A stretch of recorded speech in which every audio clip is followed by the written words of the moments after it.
सब्जियों की 5 फसलें जो आपको बहुत ज़्यादा मुनाफा देती हैं। ये सब्जियां आप घरों में भी उगा सकते हैं।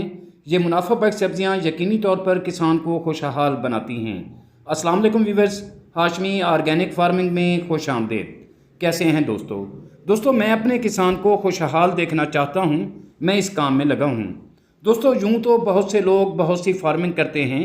कोई डेयरी फार्मिंग करता है तो कोई पोल्ट्री फार्मिंग, कोई फलों का फार्मर है तो कोई अनाज की फार्मिंग करता है। मगर आज की वीडियो सब्जियों की फार्मिंग पर है। किसान भाइयों, कुछ ऐसे किसान हैं जिनको मैं जानता हूं जो सिर्फ सब्जियों की फार्मिंग करते हैं। कोई 20 साल से सब्जियां उगा रहा है तो कोई अपने आबा व अजदाद के ज़माने से सब्जियों की फार्मिंग कर रहा है।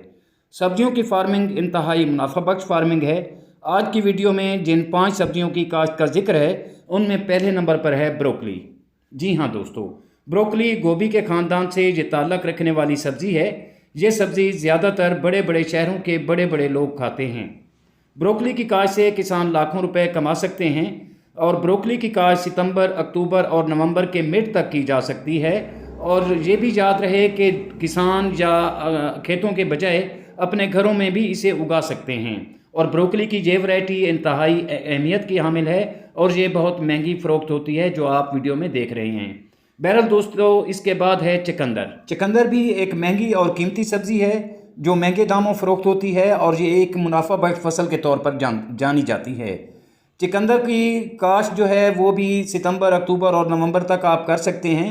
बाज़ लोग इसे सुर्ख मूली भी कहते हैं, लेकिन ये एक अलग इसका जो है वो पौधा होता है जो, और चुकंदर अलग होता है और रेडिश अलग होती है। बहरहाल दोस्तों, ये एक महंगी फ़रोख्त होने वाली सब्ज़ी है। इसकी काश्त बहुत आसान है और ये शलजम के ख़ानदान से ताल्लुक़ रखने वाली सब्ज़ी है। चुकंदर की 4 इकसाम हैं। एक किस्म से चीनी तैयार होती है जबकि बाकी सब्ज़ियों के तौर पर इस्तेमाल की जाती हैं। इसकी काश्त से किसान लाखों रुपए कमा सकते हैं।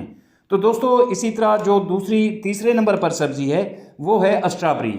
हम इसे सब्ज़ी तो नहीं कह सकते, लेकिन इसकी काश्त सर्दियों की सब्ज़ियों के साथ होती है, तो इसलिए हम इसे भी इन सब्ज़ियों में ही गिन रहे हैं। ये एक मुनाफा बख्श फसल है। ये किसानों को बहुत ज़्यादा मुनाफा देती है, इसलिए इसका जिक्र करना मुनासिब समझा। स्ट्रॉबेरी जिस्म में खून की कमी को पूरा करती है। स्ट्रॉबेरी में फोलेट भी काफ़ी मिकदार में पाया जाता है। ये एक मुनाफा बख्श फसल है, इसलिए सब्जियों की फार्मिंग करने वाले किसान इस फसल को भी ज़रूर आजमाएं। स्ट्रॉबेरी घरों में भी आप उगा सकते हैं और ये कामयाबी से उगाई जा सकती है। तो दोस्तों, इसी तरह जो चौथे नंबर पर है वो है टमाटर। टमाटर की काश्त आप जानते हैं एक मुनाफा बख्श काश्त है और टमाटर रोज़मर्रा की ज़रूरियात में से एक है। इसे सब्जियों खानों में इस्तेमाल किया जाता है। टमाटर से जैम और जेली बनाए जाते हैं। टमाटर हर लिहाज से एक बेहतरीन फसल है। इसकी काश्त किसानों को खुशहाल बनाती है और लाखों रुपए इनकम देती है। टमाटर की दोस्तों बेशुमार इकसाम हैं, लेकिन टमाटर की झाड़ीदार इकसाम ज़्यादा पैदावार देती है, जिससे किसानों का मुनाफा बढ़ जाता है। इसे खेतों के अलावा आप घरों में भी कामयाबी से उगा सकते हैं। इसी तरह दोस्तों, आखिरी और 5वें नंबर पर जो फसल है वो फसल है गाजर की।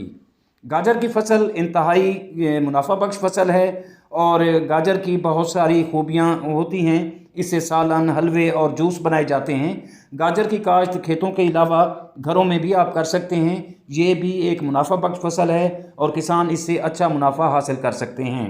दोस्तों, ये तमाम फसलें आप सितंबर से लेकर मिड अक्टूबर तक काश्त कर सकते हैं। अगर आप सब्जियों की फार्मिंग करना चाहते हैं तो इनको ज़रूर आजमाएं। उम्मीद करता हूँ ये वीडियो आपको नफ़ा पहुँचाएगी। वीडियो अच्छी लगे तो लाइक और शेयर ज़रूर कीजिएगा और अगर आप दोस्त मेरे चैनल पर नए हैं तो चैनल को भी ज़रूर सब्सक्राइब कर दें। बहुत शुक्रिया। जल्द मिलते हैं किसी अगली वीडियो में। तब तक अल्लाह हाफिज़।